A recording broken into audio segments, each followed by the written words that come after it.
saber que existe um endereço e existe um lugar onde nós podemos buscar uma direção.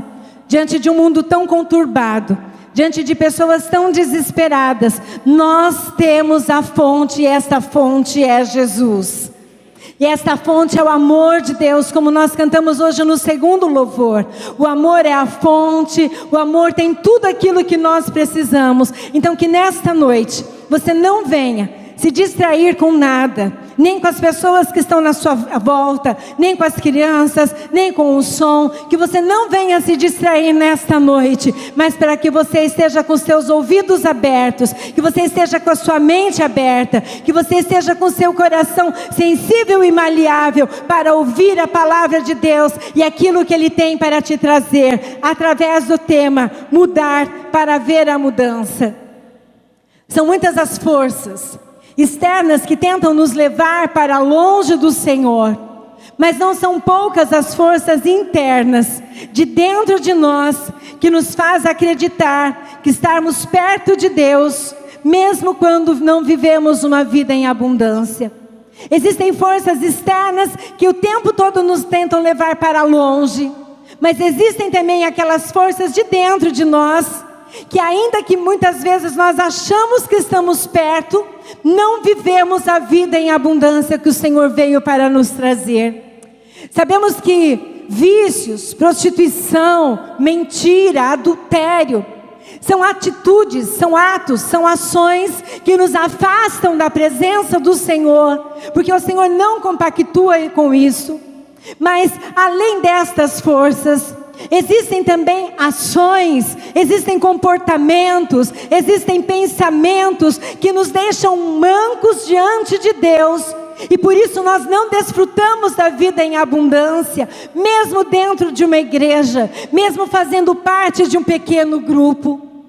Existem também pessoas, existem também situações, existem pessoas no meio dos cristãos que acham que a vida em abundância, que está escrito na palavra de Deus, que Jesus veio para trazer vida e vida em abundância, esta vida não é para ele, é para o outro, é para a outra, é para o líder, é para o pastor, mas ele não se sente merecedor, ele não desfrutou ainda da vida em abundância. E esta pessoa já concebeu na sua mente e no seu coração que para ela está reservado apenas ter o seu nome escrito no livro da vida, e isto já é o suficiente. Durante muitos anos eu vivi rodeada de pessoas que cantavam no coral, frequentavam os cultos, pregavam em cima de um púlpito, eram batizadas com o Espírito Santo, expulsavam demônios, falavam em línguas, curavam enfermos, eram sarados, oravam enfermos, eram curados. Pessoas que mudaram a sua forma de se vestir, mudaram o corte do seu cabelo, deixaram muitas coisas de lado, mas viviam uma vida dentro da igreja e uma vida fora da igreja, uma vida dentro da igreja e uma outra vida dentro das suas casas. Na igreja tinham bons relacionamentos, mas na sua casa tinham relacionamentos destruídos. Durante muitos anos eu vivi com pessoas assim, com irmãos que falavam sobre Deus, mas estavam longe e não tinham nada para mostrar Deus na vida deles. Ouviam, pregavam sobre a vida em abundância, mas viviam uma vida miserável depois do culto de domingo à noite. Durante muito tempo, durante toda a minha adolescência e a minha fase adulta, eu fiquei me perguntando o que havia de errado com aquelas pessoas. Será que era a igreja, que era tradicional e rígida demais? Será que eram os pastores? Será que era a estrutura eclesiástica? Será que foi a educação que essas pessoas receberam das suas famílias? Será que foi a influência daquilo que os antepassados trouxeram sobre elas? Não. A constatação que eu fiz e faço é que o problema não estava fora, mas o problema estava dentro. Não era dentro de casa, não era dentro da igreja, mas era dentro de cada uma daquelas pessoas que escolhia viver aquela vida abundante dentro da igreja, mas miserável dentro de casa. Nessas pessoas eu não via frutos. E estando com uma delas, alguns dias atrás, eu percebi que passados 48, quase 49 anos, os frutos continuam não aparecendo, mas ela continua cantando no coral. Ela continua fazendo parte do hall de membros de uma igreja. E ela continua não dando testemunho da vida em abundância. E aí eu fico me perguntando, quantos de nós corremos o risco de viver áreas da nossa vida como estas pessoas das quais eu mencionei? E assim como estas pessoas, Deus escolheu para nós, quando fomos concebidos e gerados, quando fomos criados, Ele nos escolheu uma família, Ele nos escolheu para nós um lugar, escolheu para nós um tempo, mas nada disso poderá determinar o futuro da minha vida e da tua vida. Eu fui criada dentro de uma igreja, eu participava de uma igreja, eu concordava com tudo aquilo que me foi ensinado, eu era praticante daquilo que me ensinavam. Eu frequentava os domingos de manhã, eu frequentava os domingos à noite. Na terça-feira tínhamos culto de doutrina e de oração. Nós fazíamos visitas, ainda que pequenos. Nós dobrávamos os nossos joelhos e durante muito tempo nós orávamos. E nós éramos ensinados a verificar no joelho das mulheres, quanto mais calosidade, mais demonstravam que elas eram mulheres de oração. E então elas eram mais abençoadas ou mais santas do que nós. Mas será que é isso? Será que basta nós ficarmos de joelho horas e horas do nosso dia? Basta carregarmos uma Bíblia, quanto maior, melhor. Basta nós simplesmente mudarmos a nossa roupagem.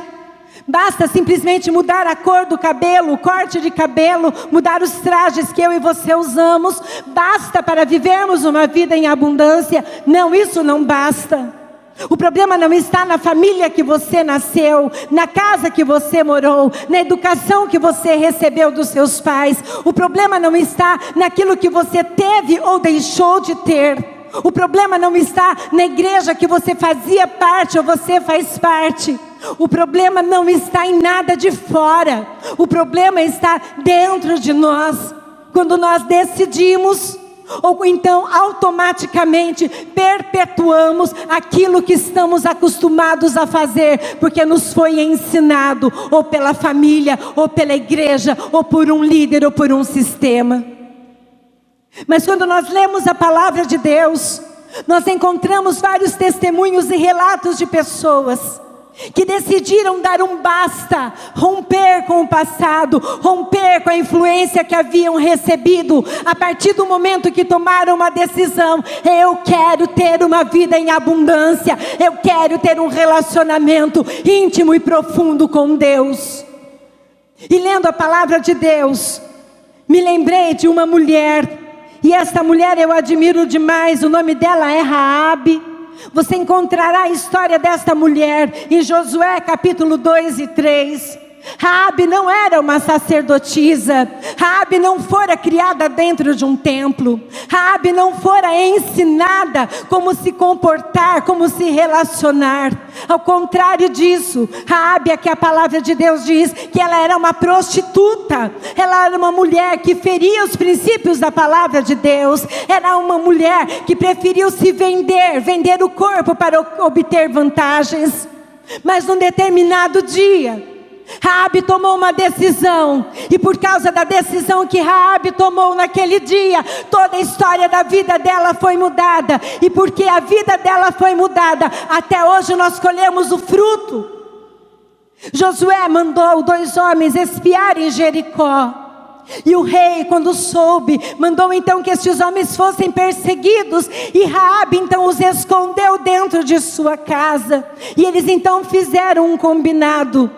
Raabe pediu a eles: assim como eu estou protegendo vocês, Jericó será destruída, proteja a mim e a minha família também. Hebreus capítulo 11 e 31 diz ali então, em Hebreus, a galeria dos homens da fé.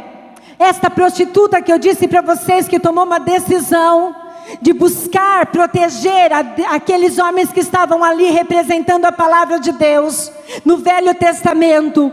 Chega no Novo Testamento, ela é lembrada, ela é mencionada em Hebreus capítulo 11, versículo 31, juntamente com outros homens de fé. Diz a palavra de Deus então, pela fé, a prostituta Raabe, por ter acolhido os espiões, não foi morta com os que haviam sido desobedientes. Note bem, aquela mulher que estava condenada pela sua história, condenada pela sua profissão, condenada pela sociedade, condenada pela família, naquele momento em que ela decidiu ouvir o que aqueles homens tinham para dizer a ela e protegê-los, a história da vida dela foi mudada, e o nome dela aparece agora ao lado de homens de fé, como Abraão e como Moisés. Raabe foi mencionada. Se você ler depois Hebreus capítulo 11, você vai ver que grandes homens que nós aprendemos a história com ele, não são mencionados neste capítulo, mas Raabe aparece ali. E sabe o que mais? Ela decidiu abandonar os padrões pecaminosos da família e reaprender a viver da maneira que Deus tinha para ela. Quando nós nos convertemos, quando nós aceitamos a Jesus, quando começamos a frequentar uma igreja, nós trazemos conosco uma bagagem, trazemos conosco uma história, trazemos conosco a influência. Se fomos criados dentro de um lar evangélico, se fizemos parte de uma outra denominação, se fomos ensinados por alguém sobre algo, trazemos isto conosco e vivemos então com esta cultura, vivemos então com esta influência nas nossas vidas. Muitas vezes, grande parte delas, estas influências são positivas, estes ensinamentos são válidos, e você quer saber como mensurar se isso é bom ou ruim? Olha o fruto daquilo que você tem aprendido, se o fruto tem sido doce ou se o fruto tem sido amargo. Eu aprendi a ofertar como a influência de uma mulher cristã que foi a minha avó. Mas eu recebi influência de pessoas de dentro de uma igreja, que estando na igreja eram uma pessoa, mas fora eram outra, eram fofoqueiras, eram futriqueiras. Cabia a mim escolher se eu seguiria o exemplo dessas pessoas ou não. Assim como acontece comigo, em várias áreas da minha vida, acontece com você, quer você reconheça isto ou não.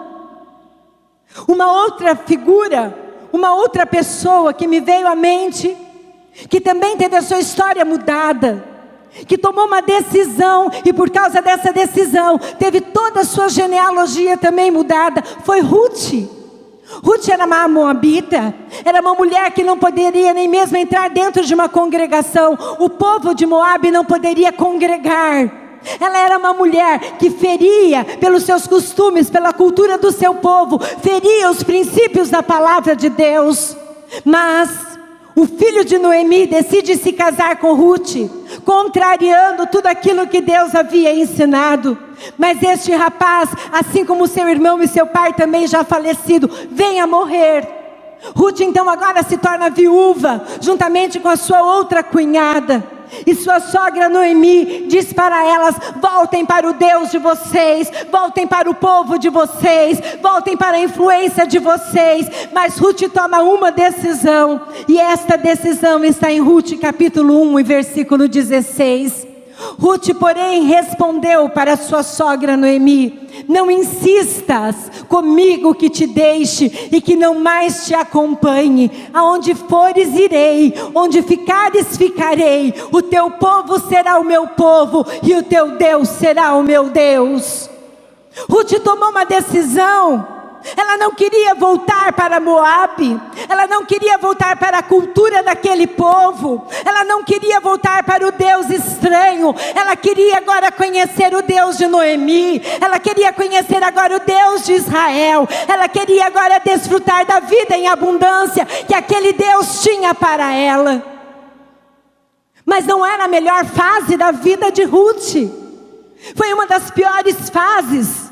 Viúva, sem recursos, voltar agora para uma cidade estranha, voltar agora no meio de uma parentela que não era dela, voltar agora para adquirir uma cultura que não era dela, aprender costumes dos quais ela não sabia. Mas ela tomou uma decisão, e por causa disso conta a história que Ruth conheceu um dos homens mais ricos que estavam ali, que era meio parente também, que a tomou em casamento. E Ruth então, além de ter uma vida transformada e restaurada, ela vai gerar depois de tempo, de um período, então o seu bisneto, que se chama Davi.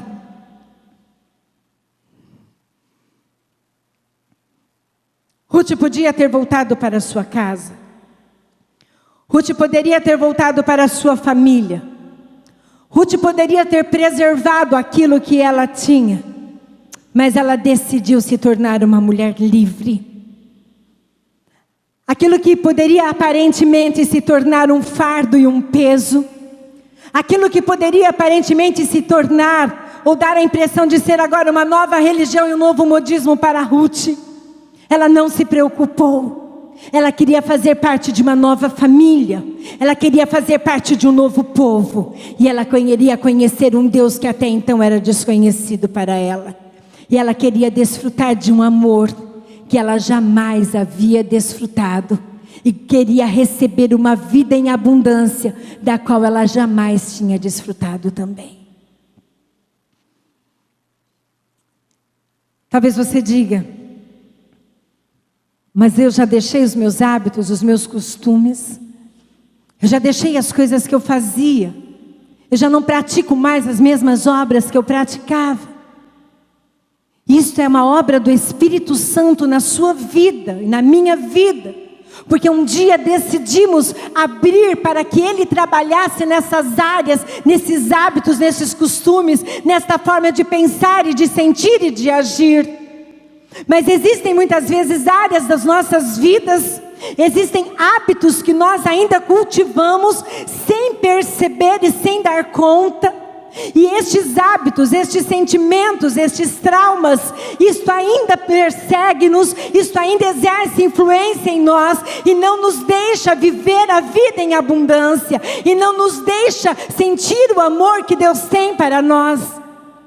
Escute, quem vos fala é uma mulher de quase 49 anos, que nunca colocou o pé lá fora, que viveu dentro de uma igreja a vida inteira, mas que ainda tem áreas da sua vida, que tem lutado e tem orado, tem chorado e clamado, para que o Espírito Santo transforme e mude. Mas o problema de nós aceitarmos a ação do Espírito Santo nestas áreas que nós não queremos que elas sejam mexidas ou tocadas, é que nós queremos ter o controle de tudo, é que nós somos orgulhosos demais para reconhecer que precisamos do Senhor nestas áreas. Muitas vezes temos facilidade de compartilhar, de pedir oração, de pedir ajuda em áreas que são facilmente vistas. Se você está mancando, facilmente alguém vai te perguntar se você precisa de oração, e você vai dizer: é que eu estou com problema na minha coluna, estou com problema no meu nervo ciático, eu estou com problema nesta área. Aquilo que todo mundo vê, é fácil nós pedirmos ajuda. Mas o problema está naquilo que nós temos dentro de nós e que nos levam a tomar atitudes que nós sabemos que não estão de acordo com a palavra de Deus. Você quer ver quando você não se sente amado dentro da igreja? Quando você não se sente amado dentro da sua casa, quando você não se sente amado dentro da sua família, quando você não se sente amado dentro dos seus relacionamentos, quando você não consegue ver que você é importante, quando você começa a ter sentimentos que você não entende, ou então nem para pensar. Significa que existe uma causa, um efeito, mas a causa está em coisas que não foram trabalhadas dentro de você. Toda criança, toda adolescente, toda pessoa que sofre algum tipo de abuso, seja esse abuso verbal, seja esse abuso físico, ela terá uma grande dificuldade de confiar em pessoas. Quem foi traída não conseguirá confiar com facilidade. Por quê? Porque cria um mecanismo de proteção, e nós já ministramos sobre isso, sobre muralhas e muros.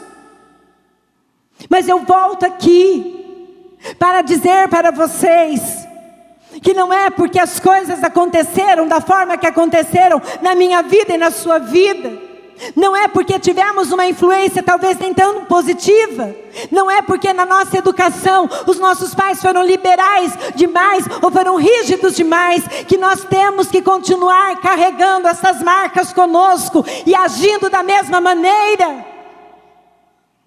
Não é porque um pai maltrata uma mãe que você poderá continuar maltratando a sua esposa. Não é porque sua mãe não respeitava o seu pai que você continuará desrespeitando o seu marido. Porque se assim for, nós não estamos vivendo uma vida em abundância. Estamos vivendo uma vida aqui dentro, mas lá fora é uma vida miserável. E vamos vir todos os cultos e vamos cantar: eu sou livre, eu sou livre, eu sou livre, quando na verdade nós não somos livres. Um pastor em Nova York disse, Peter Scazzero, que o maior sofrimento dele foi de levar uma vida que não era a vida que Deus tinha para ele. E ele percebeu que isto era muito mais sofrido do que a mudança.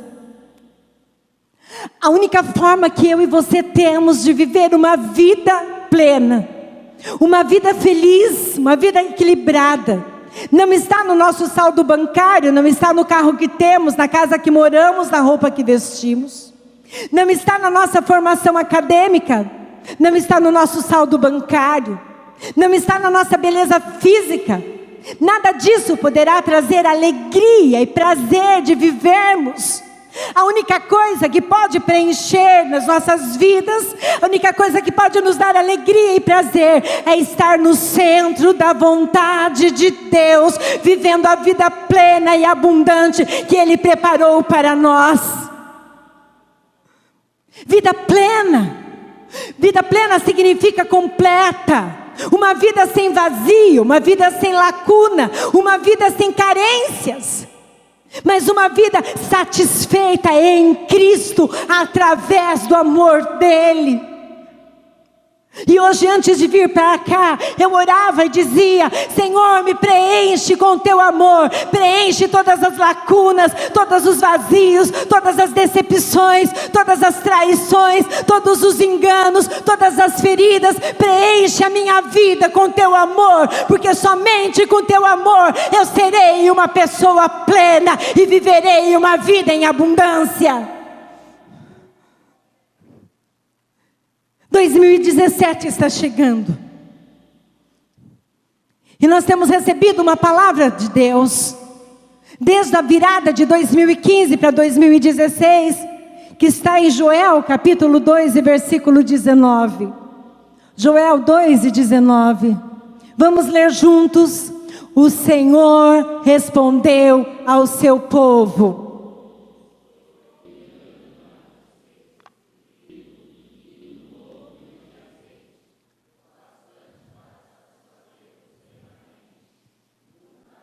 Os elementos que nós precisamos para desfrutarmos desta vida em abundância, os elementos que nós precisamos para receber a cura completa, a transformação profunda no nosso ser, já foi disponibilizado para nós na virada de 2016 para 2017. O trigo, que representa a palavra, que é o alimento. O vinho novo, que representa a alegria do Espírito Santo. E o azeite, que representa o poder e a unção de Deus. E na virada deste ano, novamente o Senhor Usou o pastor Daniel para dizer: eu continuo sobre a vida de vocês, derramando trigo, vinho novo e azeite. E a pergunta que eu te faço é: em 2016, o que você experimentou desta promessa? Quais as áreas que foram tocadas por estes elementos? Em que áreas nada aconteceu? Quem é o culpado por isso? Se nada mudou em algumas áreas, depois de ter sido disponibilizado pelo Senhor, o azeite, o trigo e o vinho, significa que a responsabilidade é minha sobre a minha vida e sua sobre a sua vida. O Senhor já deu o trigo, o vinho novo e o azeite. Ele já declarou na cruz que nós estávamos livres. Então por que ainda existem áreas das nossas vidas, expostas ou não, que não estão vivendo desta vida em abundância? Porque nós queremos ter o controle. Porque nós queremos controlar. Porque nós somos orgulhosos demais para reconhecer que precisamos da intervenção divina nestas áreas, para reconhecer que se Jesus não fizer alguma coisa nestas áreas, com a nossa concordância, nós não vamos conseguir mudanças. O Senhor quer nos ensinar nesta noite a nos render e não mais a nos reter.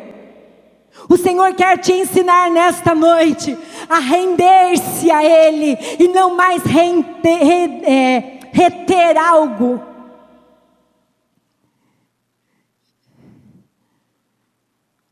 A vontade de Deus requer renúncia e confiança.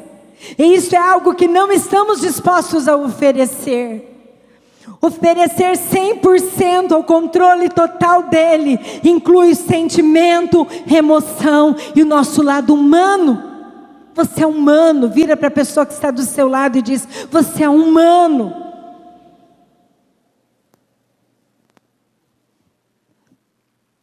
Existe algo que o Pai não possa fazer? Existe algo demasiadamente difícil para o Pai? Salmo 121, do 1 ao 8.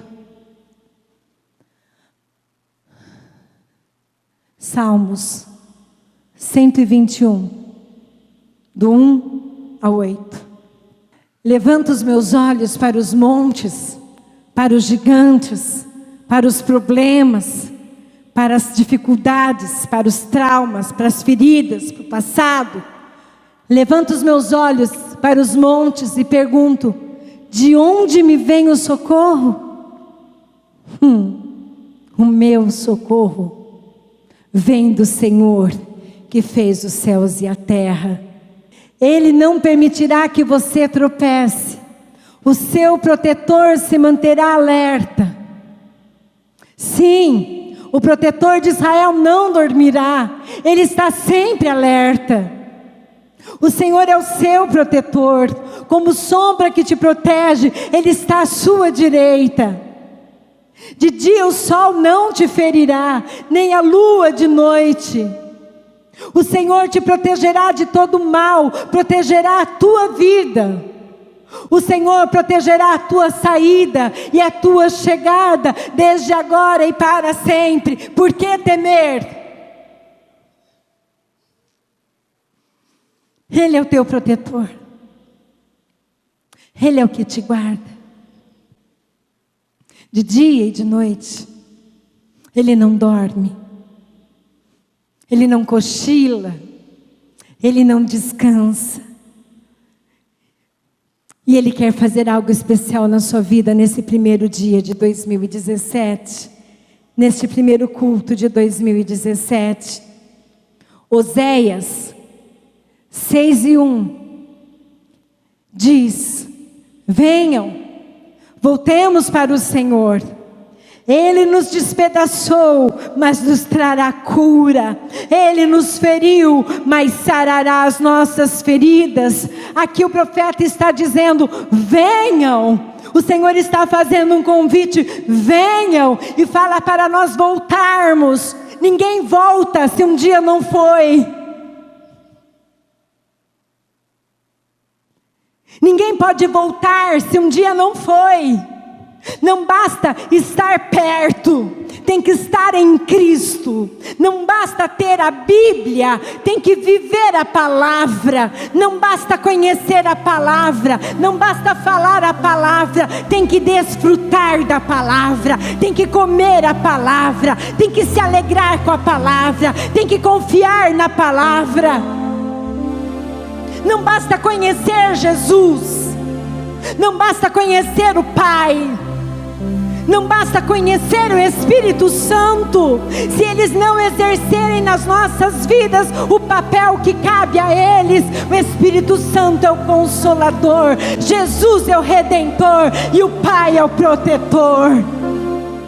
Se não vivermos esta vida, se eles não puderem ser quem eles são em nós, de nada adiantará estarmos aqui todos os domingos de 2017. Não adianta escrever no papel os teus planos e os teus projetos, porque muitos dos planos que não se realizaram durante todos estes anos, não aconteceu nada, porque você não mudou. Você precisa mudar, se você quiser ver mudanças. E a mudança não está no outro, a mudança tem que estar em você.